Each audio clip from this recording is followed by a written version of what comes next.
Here's my brief review of It by Stephen King. I recently read this. I've read it one other time, about 7 years ago, and I liked it even more this time. There are some things I don't like about this book, though, but for the most part, I really enjoy it. It's excellent. King is not the greatest writer ever, but he's popular for a reason. When he's on, he's on. You know what I mean? And this is definitely one of the best books he's written. I'd say this, Revival, and The Stand are my favorites he's ever written. Probably throw in Dolores Claiborne in there. I don't know why, I just like those books.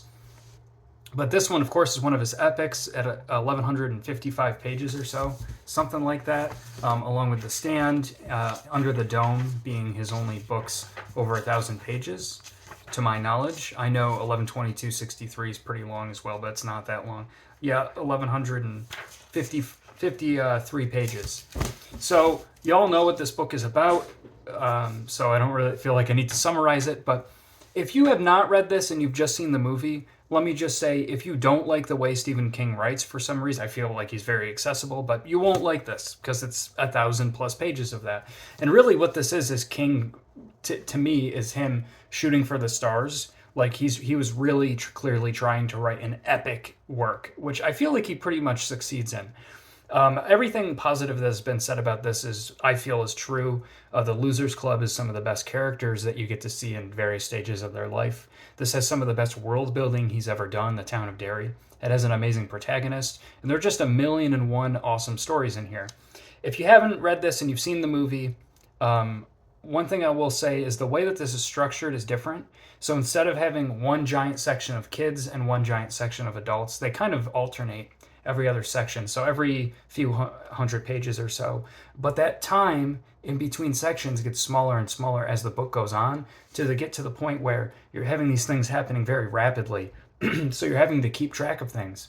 The story is told non-linearly, and you don't always get, so, like, for instance, I'm not going to spoil the book, but to get into it a little bit, you'll have something happen as adults, and you'll read this section and you don't have enough context for it, and then you're actually given the context later when you read what happened when they were kids. So sometimes you get things happening in reverse order. You have these two narratives, and to me, it's like that is the main plot of the book, and this book is plot heavy. It's more one of his more character heavy books than plot.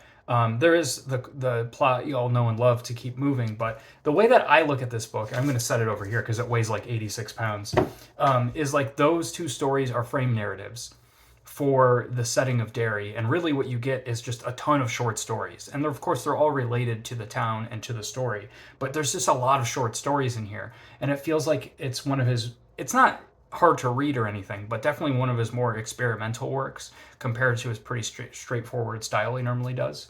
I mean, he's done some things. There's epistolary novels and Dolores Claiborne, but this really, like, he uses normally when you have a lot of short stories and you have a frame narrative, this is almost like two frame narratives. It's really cool. And then you have these sections that break up each of those bigger sections. That is one of the main characters, Mike Hanlon, writing as an adult in an epistolary format and like writing journal entries about what's going on. So there's all these different things happening. It's definitely King's most ambitious book, and you can feel that. He succeeds in most ways. It's epic. I guess if you want a very quick, very standardized plot, you might not like this because of the way that it just meanders around, and there's so many tangents in this book. He goes on a tangent about this. A character will tell a story, and within that story, another character will tell a story.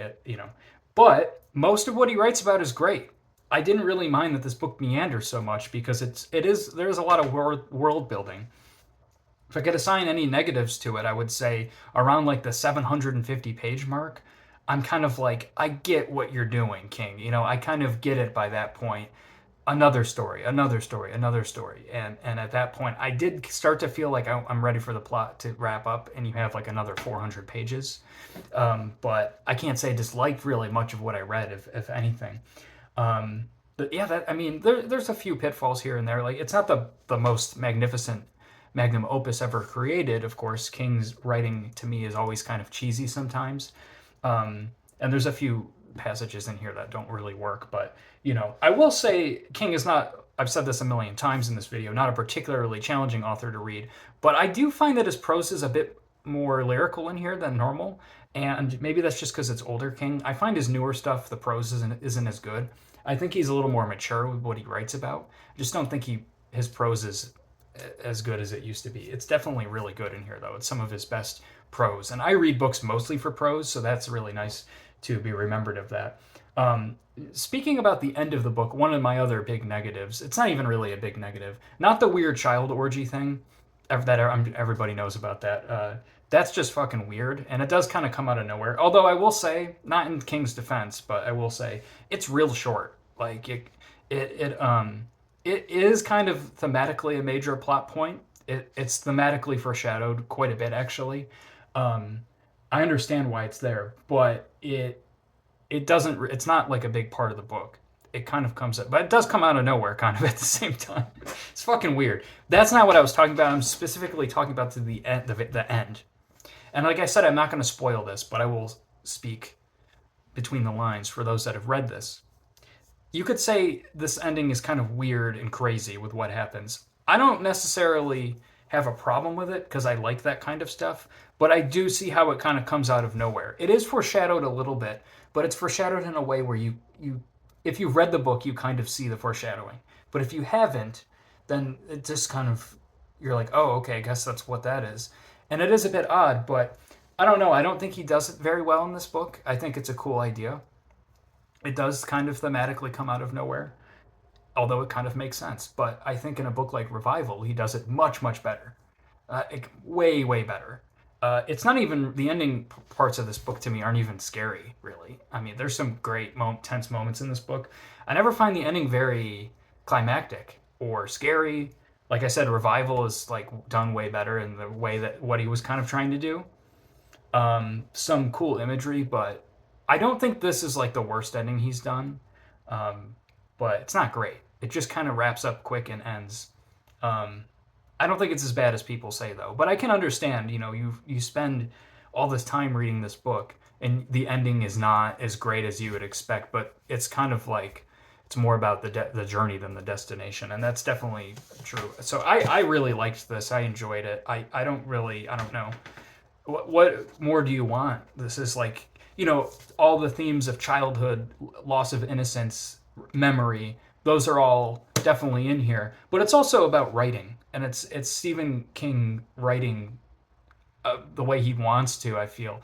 And of course, having Pennywise be all of these terrible different creatures and everything. There's a lot of like you could tell King is writing to his